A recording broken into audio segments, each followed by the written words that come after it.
Yun, ito po yung update natin sa ating sniper na. Yan, yung malagitik. So, nakabili na tayo ng trigger arm nya. Yan po. Genuine po, no? Medyo mabigat lang sa bulsa. Nasa 1.4.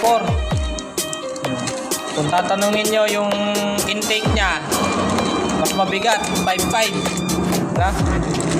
So, ito. Pakita ko lang sa inyo anong pinagkaiba nila, na. Kaya ako pinalitan yan. Saan natin? Ito. Ayan siya, oh. May play. Ito yung bago. Ayan, ah. Walang kalog-galog. Ha? No. Walang kalog-galog. Hindi ka mukha nito, laki ng play. Ayan, ah. Ha? Ito yung nagbukas na maingay, na. Kaya, yan. Lagay na natin yung bago.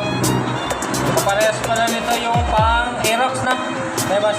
Aerox. Ayan, pang Aerox. Ayan, ako parehas sila yung numero. B6A. Okay? Ayan, lagay muna natin ito. Update ko kayo mamaya. Update ko kayo, lagay ko muna. Tapos, check natin yung andar niya. Pagkalagay nun. Ha? Yung Exos Roger. Okay?